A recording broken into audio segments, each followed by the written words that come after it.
Welcome back to another episode of A Look Beyond the Continent. My name is Emil, and today with my co-host Ezra, we are doing part 2 of our tier list with the Price of Power expansion cards. So last episode we already did some cards. It was an hour-long episode, and it looks like it's kind of skewed toward S. I haven't filled these out, but you get the idea. This is S, A, B, C, D, E, F.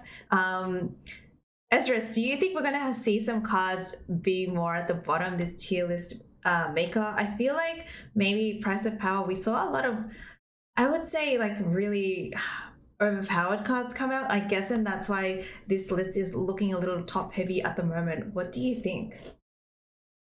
I mean, we know that a lot of cards at the beginning of the expansion release were a little underwhelming because, they just didn't have the support for them that early. But yeah, like a lot of these cards are going to be in top ends. Now that the full expansion is out, I think maybe there is a couple specials maybe that are just underwhelming. So maybe we'll see for those in the little bottom end. And there's probably a few cards or units, I should say, from the not as often played factions. That'll probably be in the bottom, in our opinions. So I guess we'll just have to see once we get down to those cards, and determine where we want to rank them at all. Okay, so let's get straight into this episode. We've got so many cards to get through. We are trying to get this down into two parts. Potentially might be part 3, but let's see how we go. The first card next is the Havru Singer. I've actually been playing with this card a lot because I've been playing with the Geddoneth scenario Skellige mushroom list. I don't know if you've seen the rounds of that on the ladder, Ezra's, but it's a lot of fun to play. What do you think of the Havru Singer? I actually have been playing this list. I played it this morning. How much fun I is think it?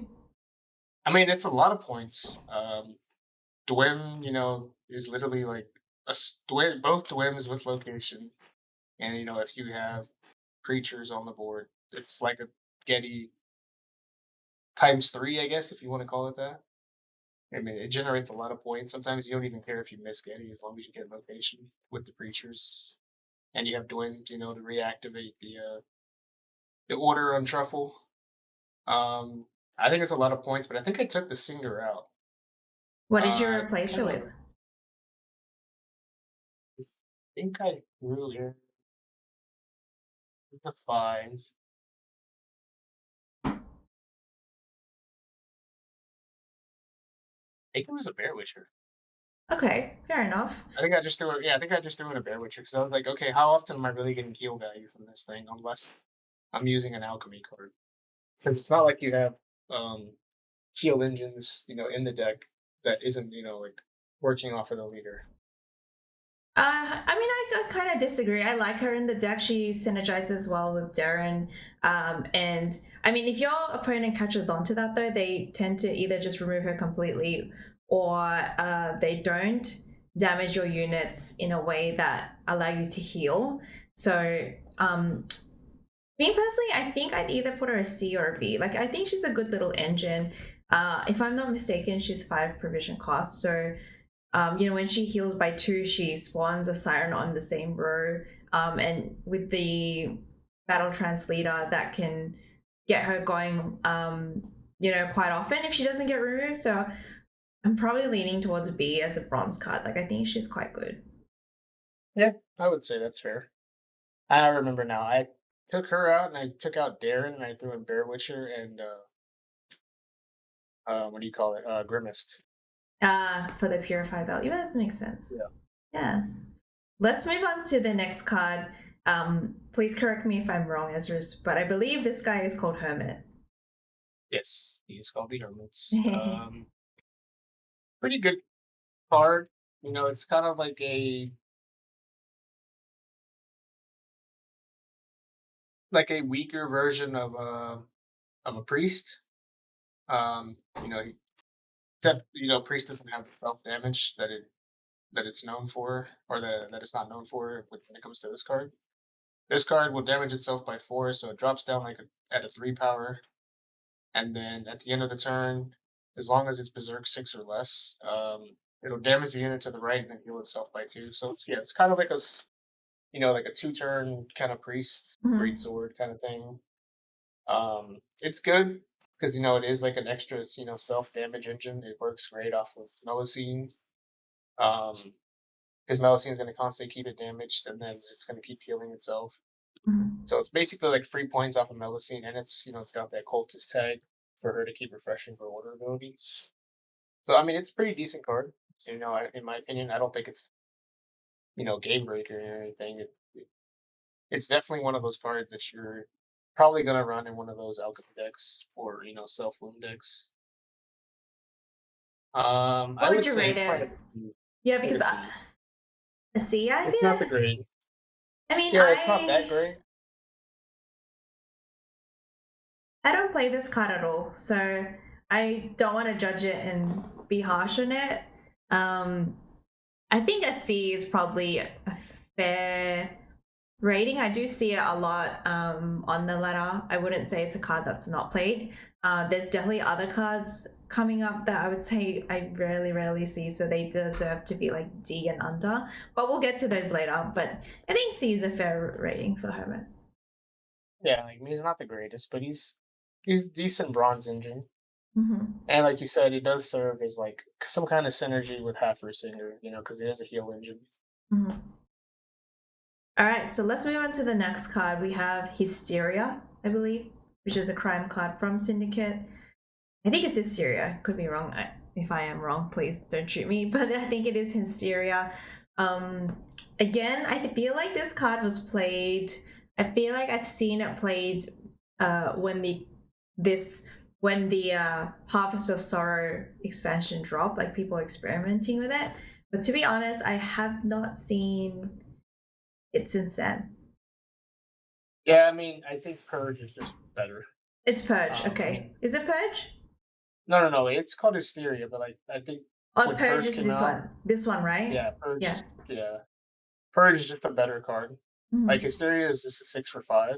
If a card had bounty on it previously, um, it is a little bit better if you have like confession extractors in the graveyard. Because those are damaging for 1 apiece, however many are in the graveyard. Um, I mean it's good, but it's not the greatest. But it is in line with Bounty. Bounty didn't have that much support up until this recent expansion. So, I mean, it wasn't like going to you know change Bounty meta. Like Bounty's still pretty bad, but So do you uh, would you say let's put at E because I don't think it's like the worst card, but also I'm basing it on how often I've seen it on the ladder, especially on I guess in pro ladder, or even actually just included in the syndicate bounty decks. And it looks like E is kind of lonely, so I'm thinking maybe we just put a hysteria in E. yeah, I would just say it's just definitely one of those lower tier cards. It's just not going to get rid. So All right, so it's still staying on syndicate, we've got uh it's not Fabian, it's Ignatius Hale. it's very dangerous. I Yeah, mean, he's yeah. kind of like the Witch Hunter version of what was his name? Procession of Penance for Firesworn, except he's got a much harder condition. Procession was like Firesworn, you have to have 5 tokens on the board, and then it's a 12-point body. This guy he's a deploy.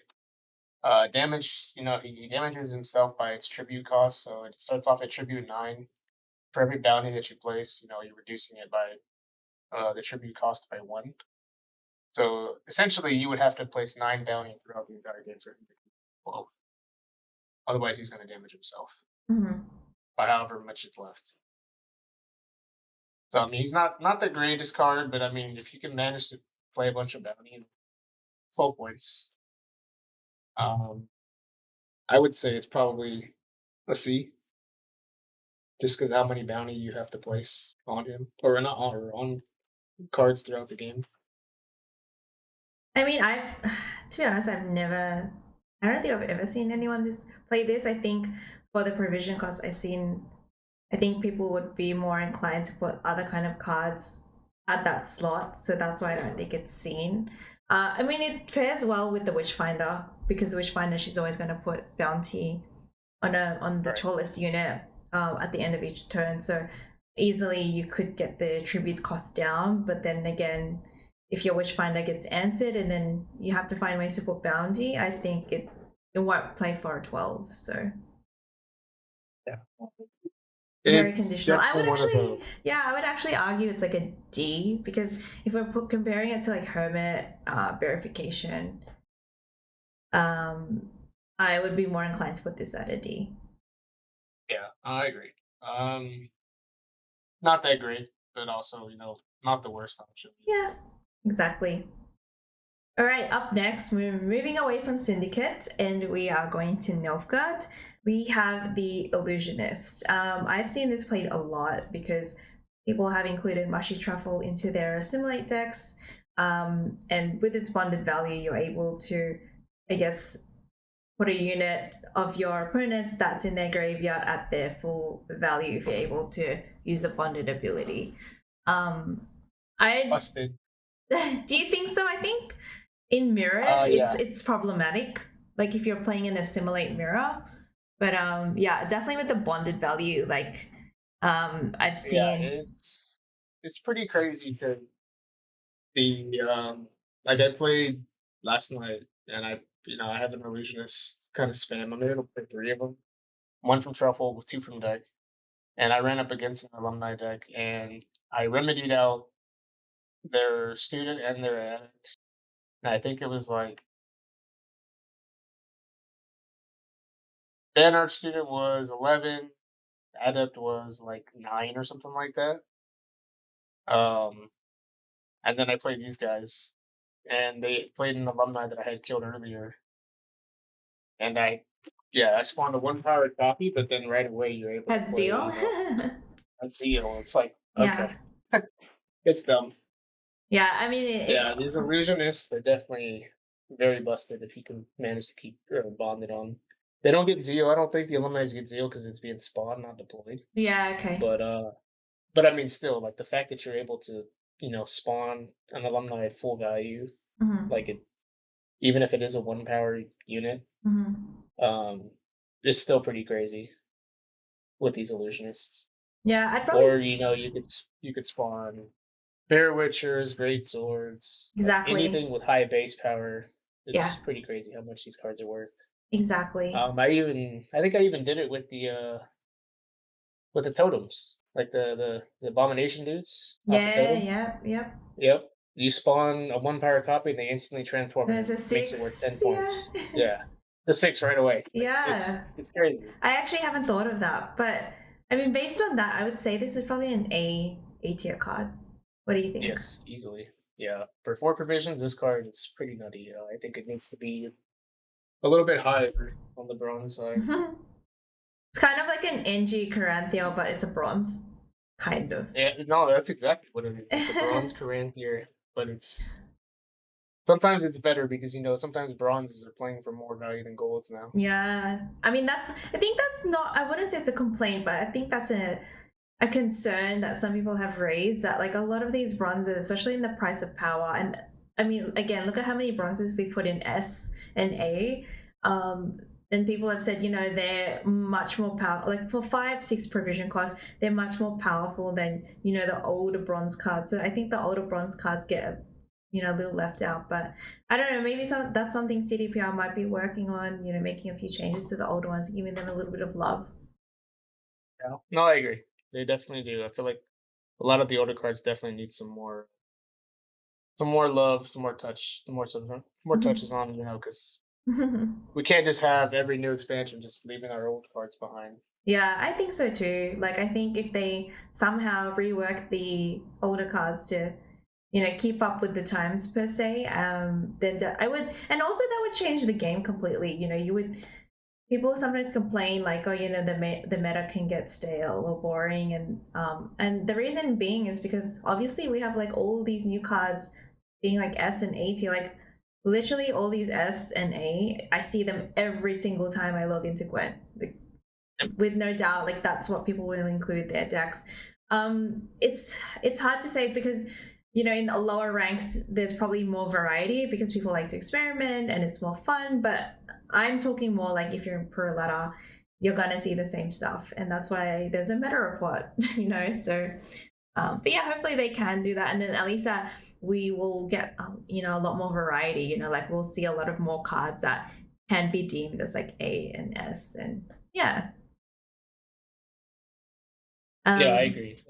Because like I feel like it seems like a lot of these cards, they're quick to nerf or buff cards in the most recent expansion, but not cards that are older. Older, yeah. Than like the current expansion or previous expansion. Yeah, but it seems like they'll buff them and nerf them, right? Like all these new cards. Yeah, it's up and down like a wave. Yeah, but then it's like, oh well, maybe if you just gave love to the older cards. I don't know if it's just maybe like it takes extra time because there's testing that goes underway and all that sort of stuff. But I think that would be nice to see in the future. But yeah, with that being said, let's look at Istrid.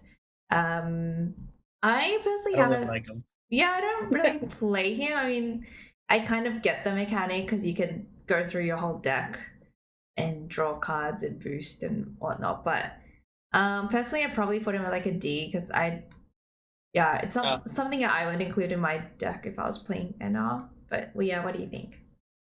No, yeah, like Leticia is a better 7 overall, I believe. Isn't that what Istrid is? It's a 7 as well? Yes, I believe so. Yeah, he's a 7. Yeah, like Leticia is 100% better than him. Like you were always gonna run her over him, especially when it comes to a mage deck. Yeah, he just doesn't see much play. He's just draw a bunch of cards, and then if any of your units boost himself by 1, but that's about all he is. He's not really gonna do much other than yes, and you have to put the same amount of that you draw back anyway. Yeah, exactly. Yeah, I think it's a good way to just get through your deck, but I don't know. I don't know if it's necessary, especially with how NR Mages is looking at the moment. I mean, it's pretty powerful without having to go through your whole deck. But yeah. Speaking of a 7 provision cost card in NR, we also have Leticia here. Now that's right. So no, I disagree. I don't think Leticia is S. I feel like she's not an auto include card. And she's getting a nerf, so I don't know what kind of nerf she's getting, but the reason I say that is because Leticia, like if you're playing any other inner card, like for example, if we look at an S card like Fukusia, like doesn't matter what archetype you play, you just include Fukusia into your deck, right? Yeah, like she's just auto including any deck now. Even warriors. Same with like, I don't know, Terra Nova. I would probably put Leticia at A because I would say that like on her own, if she didn't have like the students and stuff, because the whole reason you want Leticia is to try and get your students up to like a 4 so that you get zeal onto the alumni. Like that's her kind of role. And she gets answered pretty quickly if she's naked, like without a defender, because people don't want people don't want the opponent to have an insane amount of value. I would say she's A, but that's just me. I think no, maybe that's fair. Yeah, because I mean, like if you can't answer the defender or her or both,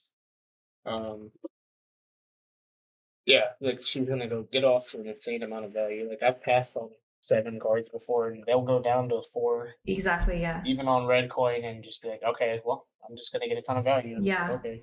Because I compare it to like say maybe like a Dead Man's Tongue. Like I feel like everyone would just include Dead Man's Tongue because it's just a lot of points thinning. It's really good. Whereas Leticia, it's like I feel like it depends on what you're trying to achieve with your deck. Like we've seen Leticia be abused with like I don't know the Archgriffin, that the Archgriffin deck with with Erland. So I think it depends. But yeah, I definitely think she's a good card. She's an A.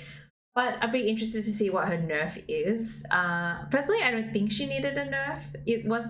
She's not the problem. It's the combination with her with the other cards, like maybe with Tisea or even like the alumni. Like it's all kind of, they all work together, and in a way that kind of, I wouldn't say it's broken, but it's definitely powerful. So I think her getting nerfed was probably a little unfair on her, but we'll have to just see. Yeah, I agree. Yeah, we just have to see what kind of nerf she got. So next up we have the Little Hover.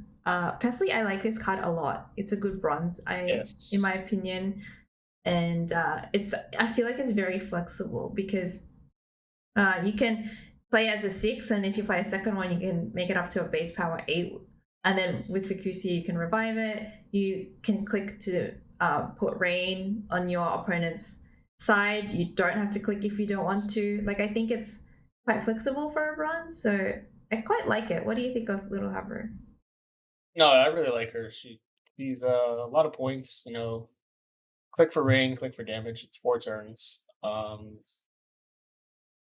What is the other aspect that she has? The base power increase, and then revival of Fukusia. I think my favorite thing about this card is it actually plays like a totem with truffle. I think it plays for more than totem, actually, right? With truffle, yeah. So if she's a 6 plus 8, so it'd be 14. Yeah. So yeah, it's worth more. Yeah, and because you're getting the heal value too from if you're playing, if you're playing the battle trance, the mushroom litter, battle trance. So yeah, I really like this card. I think it's worthy of an A rank, maybe. I think A. Maybe even B.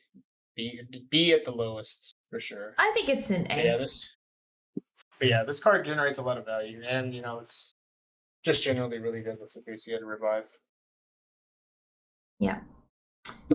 Moving on to the next card, we have Lydia Van Redevot. This is probably one of my favorite cards from the expansion. Yes. I love playing this card. Yeah, she's so flexible as well. Like melee, you can create one, and it ties in well with Assimilate because you're creating a card and you're obviously playing a card that's not in your starting deck. Or you can go and, like with the Assimilate, you're obviously just playing your opponent's deck. So if you go on range, you can just play, a card from their graveyard. Like, when I'm playing like the gift against gift with this one, it's basically I will like wait till they play the Bountiful Harvest, go and play Lydia, right? Get the Bountiful Harvest, get a Sorceress, buff the Sorceress somehow, and then somehow get another Bountiful Harvest. Like, it's just I like this card a lot. So for me, this is S. Be honest, you just like giving them 6-point yellow games. Yeah, what do you think about putting her in S? Oh yes, I agree. This card very good. Lydia, she's not only, like I said, plays a lot of points for disrupting your opponent's graveyard, but just being able to sometimes even take away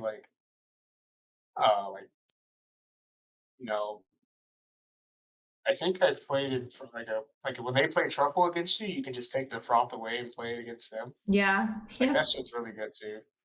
Froth is 6 points, so. Yeah, so like she's already an 11 on that, and then for every extra assimilates even more. So yeah, I like her really a lot. I think she's probably one of the better cards in this expansion. I agree. Okay, so we're moving on to I would say this was a controversial card for a while, but it's been nerfed since it got released. We have Mamuna. Oh, good. So. Yeah, very good. I played Mamuna when I was playing Monster. Like, I was playing Monsters Relics when it was pretty much OP. And I can't remember what provision Mamuna was in the beginning. I think it's close to like an 11 or 12 now, right? Correct me if I'm wrong. It's a 12, yes. Yeah, so I think it might have been a 10 or 11. Yeah, this card has definitely probably gotten the most nerfs, and as of recent, probably so far. In the game, because it started off as a 10, then it lost base power, right? Didn't it? Wasn't it? Or no, yeah, I can't remember if it was 3 or 2, but I think it's just that provision nerf. Yeah, I think when it first got released, I would say it was S, But now that it's been nerfed, I still think it's a powerful card. Like I wouldn't discount it and be like, no, it's not. You don't include it. But I would still say it's included in a lot of monsters decks because it's just a lot of points, especially because monsters have griffins and elk conquerors. So you're basically like, how many points is that if you're playing it with a griffin? 9 plus 2 plus a 9. So it's 20 points. It's just 20 points. Yeah. Slam it on the board. So I'd still say it's an A card. I wouldn't say it's S anymore. It used to be, but I would say it's an A. It's the fact that because like it can set up Sabbath very quickly. You don't want to ever. It's kind of funny. It's like it does have a Sabbath tag or in its description, but I don't think you ever want to play it with Sabbath because if it is a griffin that you're pulling out, then you don't want to eat something on your row. Exactly, because you have to deploy the griffin instead of it being summoned. So I think you always want to play it to avoid Sabbath with this card. This is probably I think this card is played like initially to get Sabbath straight away. Yeah. To build it up very quickly. Yes. Yeah. So would you put it in S or would you put it in A? I'd say A. I mean, it's still very good. I've still lost to the occasional relic deck because you just can't answer. Yeah. The amount of points they can generate in a short round. Exactly. So the next card we have up is the Master of Puppets. This is a Nilfgaard card. I think this card's fun. I think that's the word I'm looking for, fun. And I've definitely come across it on ladder for sure. But I don't love it personally. I would. Yeah. I've seen people try to include it in the assimilate mirror just to catch their opponents off guard because instead of running, board spam illusionists, and that's the worst thing, when you have to worry about board space against, a mirror. I've seen this guy run instead in place of the illusionist, and he gets more value against like mace torturers who are growing up to like 15, 16 points. But that's if it depends. But then that's if your opponent, you'd have to do it like you have to do it correctly where you swap it and then somehow the game ends before or the round ends before your opponent can do the swap back because they also have it and then can swap it back. I remember playing a friendly with Baron and I remember like I was down by 50 points and he was playing these and obviously he was experimenting, but he swapped all my tall units that were like a 15 and 16 and above with this, but then he did it maybe 3 or 4 turns before the round ended. So what I just did last minute was just swap it back. So I mean, I've seen soldiers if you swap, you have to find a way to end it. Yeah, it's like you swap them and you gotta kill it. Yep. Basically. So I would say it's probably like maybe a C or a B. Yeah, I would say C. Yeah. I think so. I mean, I'm tempted to put in a D, but let's just call it a C. I don't think it's terrible. I've seen soldiers play this and like the illusionist will. So like, I mean, the sequencing, I don't know how. It's like a 5-head play for me, but they'll somehow like put it in your graveyard, either with Vilgefortz or they do the operator and it'll go in your graveyard. Then the illusionist will spawn a 1 copy, swap it back, and then they're one of their what do you call those? The little things that gain charges by 1 each time you put spying. The enforcers. Yeah, it'll either that or it'll ping the 1 and then it kills it off, so then you can't swap it back. So you have to find a way to like swap and then get rid of him, because if you leave it, your opponent will just swap back. So so C is where he'll be. Moving on to the next one, we have Megascope. I think this card came out when I think I started playing Gwent properly. I think it was very early on during the Price of Power expansion, if I'm not wrong on that one. Yeah, I think so. It came out. It was like the first set, right? It must have been, yeah, because I remember stage when I was first started playing. It was this and Sunset Wanderers. So if you remember that meta. Yes, this was. I think it came out in that same time. It was the first set that they came out, and everybody was using it. With the great swords, with griffins. What else are they using? Adepts. I could Mhm. do some of them in there with the portal deck. Like these cards are really good, or this card is really good. In my opinion, being able to play, a 10 for 4 card with the great sword or whatever. Mhm. Uh, but yeah, I really like it. It's one of my favorite cards to use if I ever want to go back to like Reckless Flurry or whatever. Yeah, I'm just trying to decide where I'd want to put it on the tier list though. Like, I'm kind of I leaning would say towards B. B. Yeah. Yeah, it still is a good card. It still gets a lot of value even to this day, as long as it's been out. Okay. I think that's fair. But yeah, definitely, I think it's a good bronze to just have in there. It's also like, I was watching the Gwentfinity something Broccolon, and I was watching that, and I saw, I think it was either Crozier or Zubidu, and it must have been Crozier, but anyway, he was playing the Cat Witches, and then he'd make copies with the Megascope. And Mhm. so it's a good way to, make another, like, obviously you can put two copies of your cards, but the Megascope allows you to play like three or four of whatever engine you're trying to do. So it's not only good for high power cards, it's also good for engines. Yeah, like I think I've seen that deck in action. I think who was it? Was it Lady that was playing that deck? And she was using the Cat Witcher with the Megascopes. But the thing with the Megascopes is it doesn't factor in the movement for the Witchers uh, on the turn that it comes out. It actually has to wait for a following turn, so it takes Yes. 3 turns Yeah, it's a bit slow. for it to start moving. So it's very slow, but once it gets going, and if they can't answer those the elves, the one that move. I forgot what they're doing. Not they don't move, but they boost movement cards. Oh, the sentries? Uh, Sentries, yeah. Um, if they can get those going, and then the matrons and all that, and that's a very hard deck to stop. A lot of It's points going to there. generate a lot of points per turn. So the next few cards is actually Skellige. We have I think it's the Melasin cultist. He's the guy that puts the rain on your board. Yes, he's kind of like a bronze Fomar, but um, not the greatest. I mean, he's good against Melasin, or he's good with Melasin, because he is a cultist. Mm. That's pretty much about it. Where would you put him? Because Um, I'm thinking it's for me. I I'd don't say a really, D. yeah, I don't really play him. So it's either like a D or an E for me. Yeah, somewhere around there. Not the Okay, greatest, but he I'm is a gonna put good him a bronze D. card if you have a lot of rain on the board or storm, whatever.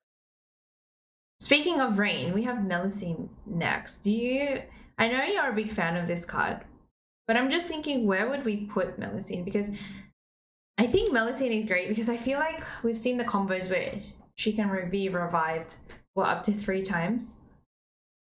And Um, then she's got Definitely, she has a very high base power. yes. I would say A or S, one of those two. Just I'm because, gonna say A.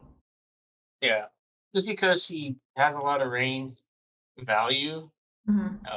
a lot of control value, and the fact that she does have carryover now. But the scariest part is, with monsters re-emerging, whether it be through frost or any other type of list, she's very susceptible to graveyard. Yeah. Uh, hate. I just heat wave So that. If like, I see that, it's an instant heat wave for me. yeah, like I said, you either heat wave it or Squirrel or Xavier or Osro can eat it. Yeah. If Osro eats it, you're feeling pretty sad because that's a lot of points I've to actually never lose. tried that, but it would actually, that would be hilarious because she can get up to like I've seen 28, 26 on Yeah, her.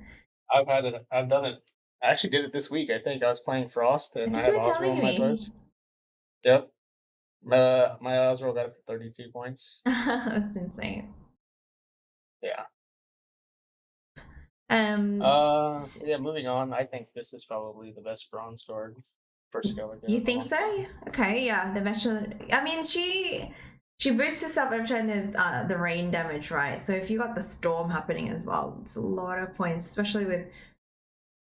I mean, it's This thing funny has because they capped Gord, but then they don't cap something. I guess because it's conditional, that's why it's not capped. yeah. But I mean, I've seen like 30-point messengers before. Yep. Like this card is. I don't like I said you said you weren't around like during that Master Mirror or any of those older expansions. Um, So like when Greatsword before its current ability is now, it used to be just a bronze card that started off, I think at 6 power, 4 or 6, somewhere around in that range. And then it just healed itself. It just kept going, going, going, going. So like it damaged itself by like 4 or 6 or like 6, and then just for all the damage that it took, even if it was over 10, back to its base power, it went over. So it was like a bronze version of a deck. So if you had 2 of those going, that's what Messenger of the Seas is now. There was no roof back then for the Right. Greatswords. I wonder if that will happen, but I haven't heard any news of that happening for Messenger, but kind of reminds me of like the Adepts as well, like the Aratus Adept, being uncapped, especially, I don't know if you've seen the Meditating Mages spam deck that we've been seeing on the top of the ladder by Umayu. He'll play I hated Meditating. that list. I mean, I hated the Meditating Mages. Thank God it's over. Like, yeah, I don't didn't see like it. I mean, I think he still plays it, but I mean, with the Adepts, it's like they'll just go up to like I mean, you've got all these Meditating Mages on the board. It's just like insane. But look, I think with her, I'm gonna say B, because there's still that condition for her to boost. Maybe I an don't hate A, but like it means like, yeah, it means that you have to have rain for her to like get her going as an engine. Yeah, you kind of have to go all in with the rain deck for Messenger to get a lot of value. You Oh can't just yeah. play Nicosia and No. It is like, it's definitely like you have to play rain if you want to play Messenger of the Sea. So yeah, would you say B or would you say A?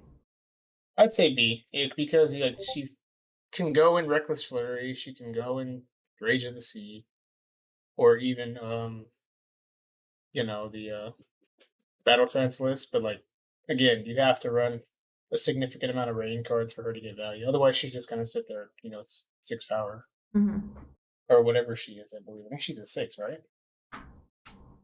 I think she's a 4 actually. You know why you 4. think she's a 6? Because as soon as you play her and there's rain, she gets up to a 6. Yeah, and then you can't. That's why you can't answer. It's hard to answer her because there's this not. is hard to answer nowadays without wasting a gold 12 finish. Yeah, exactly. I mean, lots of the removal that's available that's a bronze is like a 4, maybe a 5. So that's why once she's played, she just gets up to a 6. So I think that's why you're confusing it. Yeah, because like I said, I've never not played it. Up to 6. So yeah, moving on, we have Octavia Hale, right? Yes.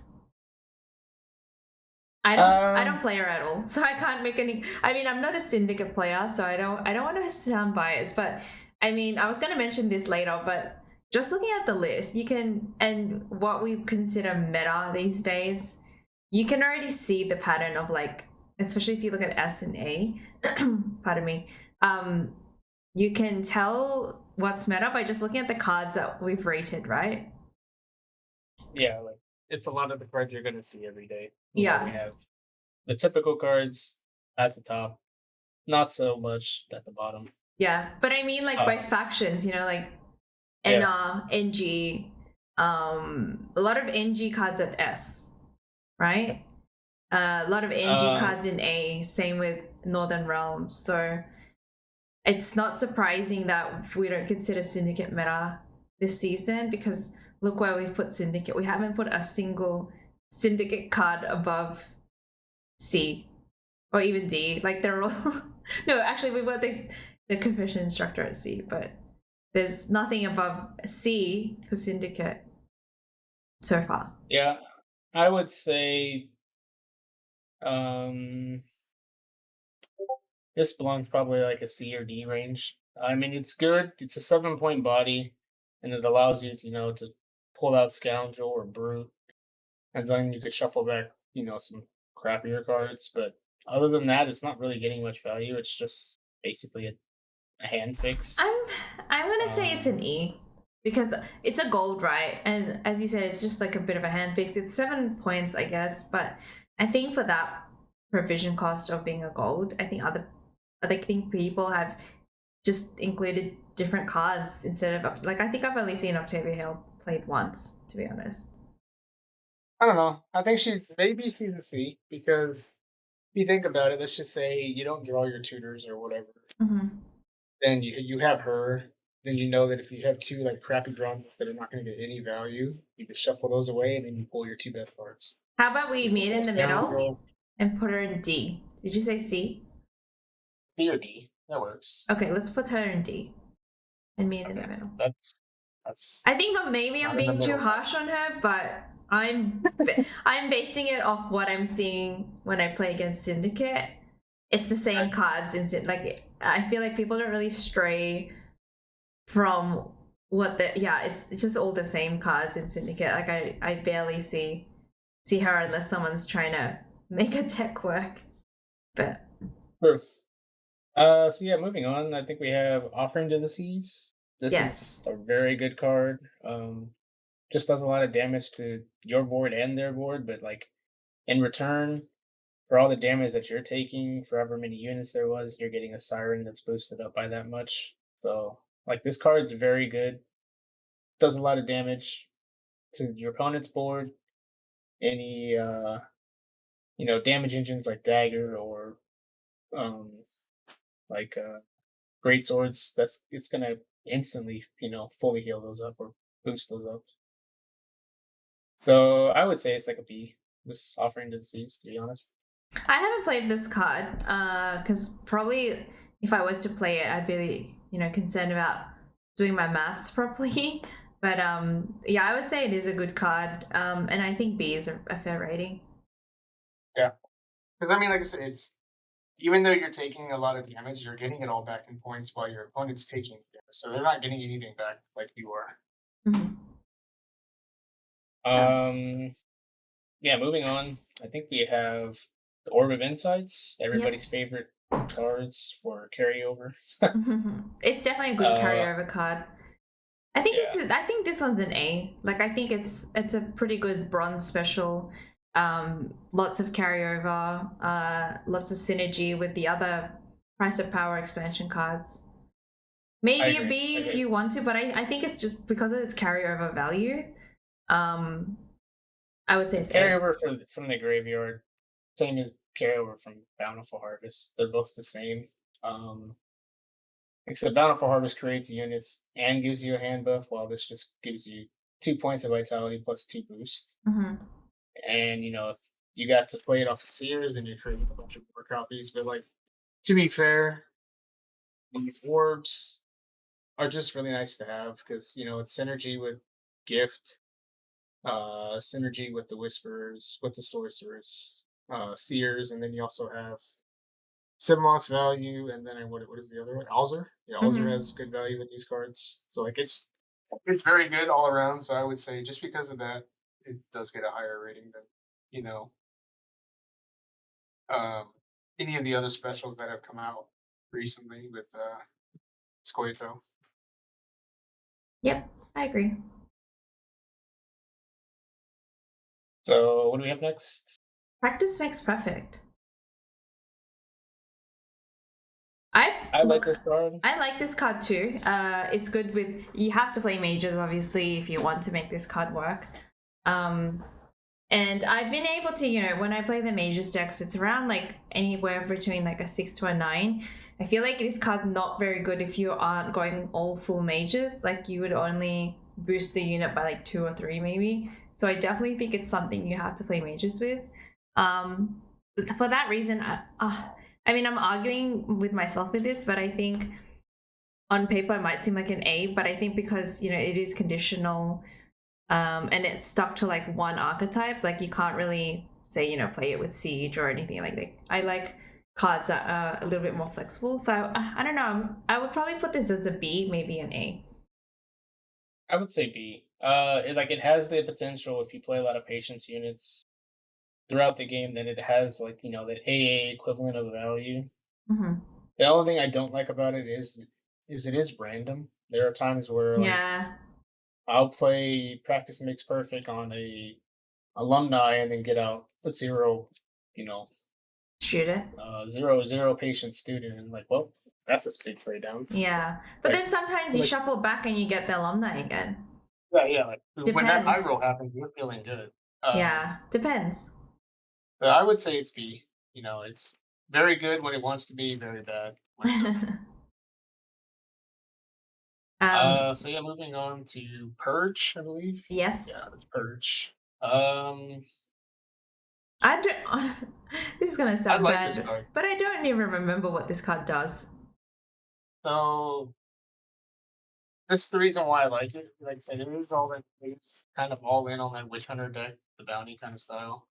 It says damage an enemy unit by 3, increase the damage by 1 for every Witch Hunter on your side of the battlefield. Okay, so it's Death blow, conditional. place a bounty on the highest power enemy unit. Mm-hmm. So it's kind of like a bronze version of Witchfinder. Yeah. For the death blow aspect of it. But if you do have a bunch of witch hunters on the board, then it is kind of really good because it starts off at 3 damage and then you increase it by 1. So it's also good for control, I guess. Yeah, you just gotta have a bunch of witch hunters on the board for it to see a lot of value. I've seen this card really pay off, especially against like Skellige with their higher base power cards.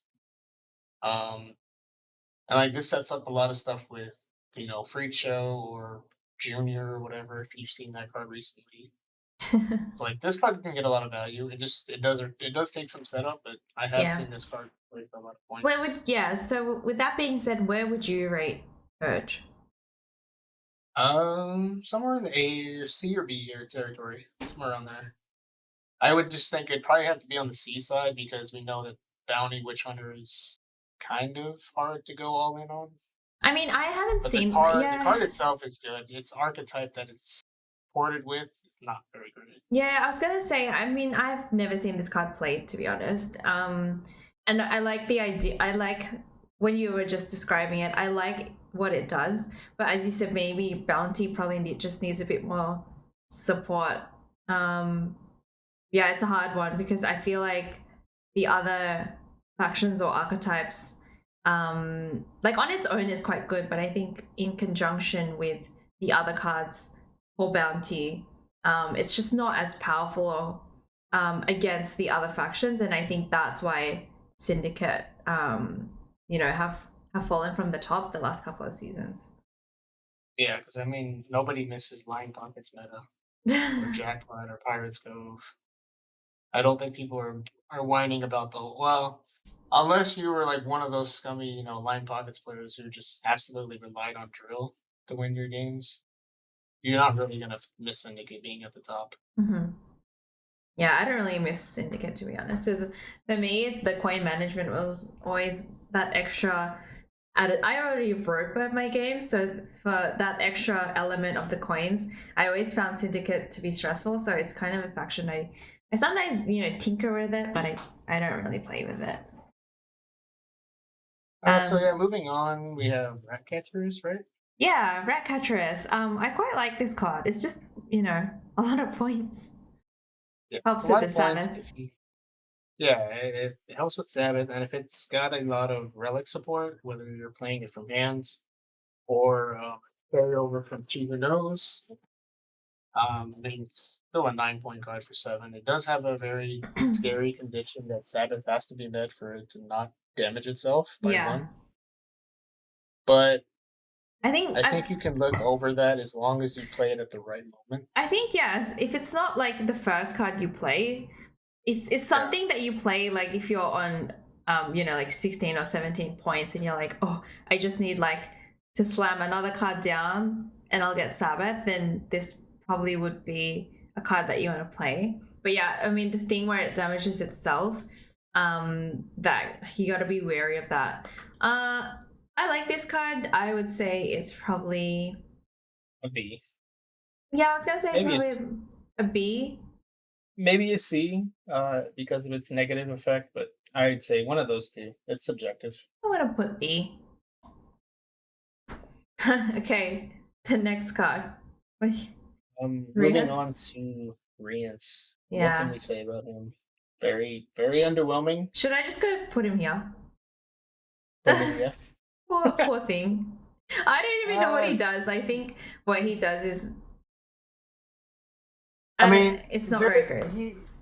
He recently did get a lot of play when they made that hyper thin list, and he was in there. Like he was able to buff something up or destroy something. Basically, whatever how high it was. If you had 0 cards in deck, this guy was gonna kill something no matter how high it was because it's setting a unit's power to however many cards are in your deck. Mm-hmm. So if you have 0, then that card's gonna die no matter what. Mm-hmm. So if you had a 22-point Gord, if you had 0 cards in deck and he came down and used his order, that your Rico or whatever you had was gonna get a lot of value with. Yeah, but see that keyword order? Yeah, order. Yeah, like you said, the order has to stick. I don't know. I'd say And how many is at the prime? How many provisions is he? Yeah, exactly. C. I would say a C ranking. C, Maybe. okay. Very good, very bad kind of thing. Okay, C. Fine. I was gonna say F. Because the reason I say that is I don't see it often, and if you were gonna choose between, like, it's 30 provisions, right? So you'd either choose between, I guess if you're playing Hyperthin, but then people in Hyperthin don't play this. Yeah, true. No, I mean, there was a list that ran in Rians, and it was doing pretty well. Yeah. It just depends. Like, yeah. I'd still go with Terra Nova, though. Oh, yeah, obviously, Terra Nova's better. 100%. Yep. And it's 1 provision cheaper. Mm-hmm. So moving on to what used to be my favorite card on my menu screen, now not so much. Oh. He was so targeted in the early days. But the Rain's been making the rounds lately because I feel like people have calmed down with the graveyard hate. So I think people are like, okay, now we can safely play Rain again. I think I may start doing it because I miss the archetype of playing full Rain. Should. I miss Melasin. I miss I've seen a lot of Rain lately on the ladder, and then because I don't tech against it anymore, like I don't put a random squirrel in there or a Xavier Lemons. Every time I get Rain, I'm like, oh crap, I have to remember Rigan the Undying. Yep. He's a lot of points, so I'm not gonna say he's an A or an S, but I definitely think he's a B. Yeah, I agree. Very good when he pays off. If you can get that Rain stacked and then you just summon him with Lucacio or Centrifuge, right? He's gonna pop off with messengers. Ideally, if you have everything working, perfect. You got like a 100 point swing. At least that's what it feels like when he gets pulled out. So before we move on to the next card, can you believe we've almost been going for an hour? Really? Yes. Wow. Yeah. So We're almost done. Well, I think we can do maybe 3 more cards, and then we'd have to do a part 3. I think because we still got how many here? 1, 2, 3, 4, 5, 6, 7, 8, 9. Got 27 cards to go. -4, so that's 24 cards. We would have to do another episode. Yeah, that's fine. Let's do 3 more, and it's the most underwhelming of the rest of the set. we're not going off with a bang, but Salve. What do you think of Salve? Yeah, this was Gabby's card, correct? This was it was actually Gabby Diggs revealed Salve. So fitting for her as well. I mean, it's got a very cool art. I will not deny that. It's got that whole Lord of the Rings look to it. Yeah, definitely. As for what it does, it's like a flying Redanian with more of a condition. For Scoia'tael, it is like a 3-point carryover. As long as you played it in the first round, because you're going to play a lot of more specials later. Mm-hmm. And it'll come back. But yeah, it's not really the greatest as long if you don't really get to play it in round 1 for it to have carryover for 2 and 3. 6-point boost plus a 3-point body. Okay, so plays for 9 points, yeah. 9 for 9, if it doesn't get to come out around 1. Is it 9 provisions? Yeah, it is a 9, I think, unless did they remove it? No, it's 7 now. Okay. It used to be 9. That's expensive. Yeah. It used to be 9. I think they buffed it. I think they buffed it. Look, I don't play it. I just think there's better cards, but I've seen it in the Alzur list, so I don't think it's a terrible card, but I would say it's like middle, so I would be inclined to put it like a C. Yeah, I saw Spessy trying to include it with a Madoc, and he was like, "This is like a Madoc on on its own. It's like 6 points of carryover per round." So would you say C? Yeah, that's fair. Artwork would be Moving S, on. but yeah. Artwork, yeah. Yes, moving on to my favorite song this entire expansion, Savvy Huckster. Oh no, poor Savvy Huckster. What to say about this very bad card? Profit 1, 4-point body, 4 provisions, damage an enemy unit by 1 on deploy. Bonded, increase profit and damage. So Yeah. it's 8 for 4 if bonded.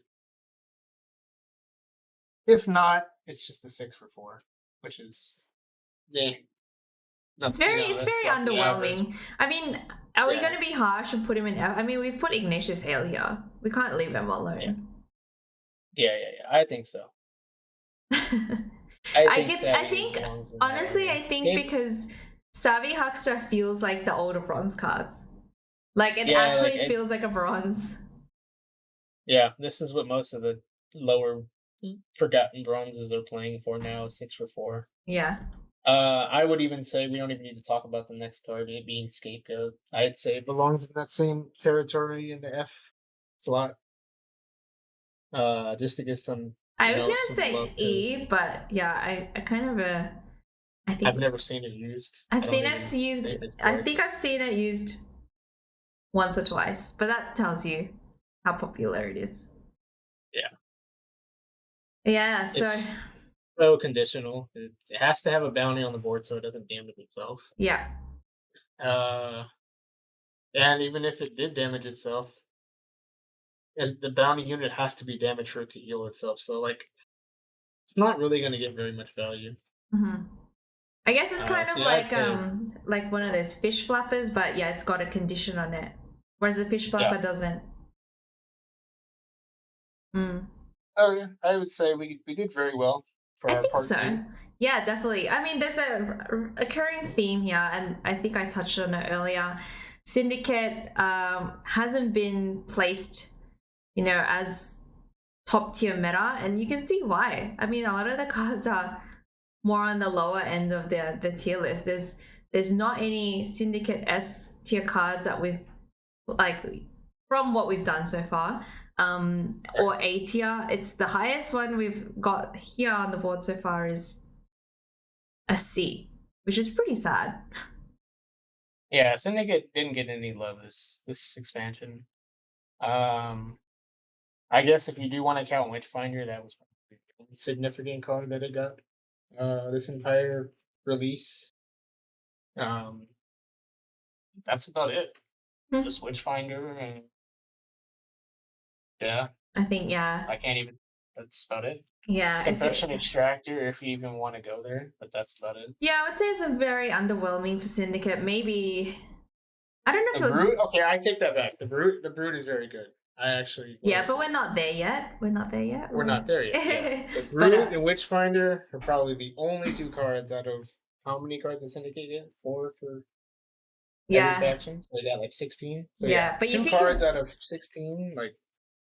Not the greatest. If you compare it to Northern Realms and in Nilfgaard, you can see how many S and A tier cards they got, and then you compare it to Syndicate, and you're like, it feels like they got a bit shortchanged. But I mean, maybe it's because they reigned supreme for quite a few months with Tunnel Drill and all those shenanigans of line pockets. So I mean, I feel like it's always the cycle with Gwent, right? Sometimes things are like super meta, and everyone's like complaining about this certain archetype. Like, for example, when I first started playing Gwent, it was the meta of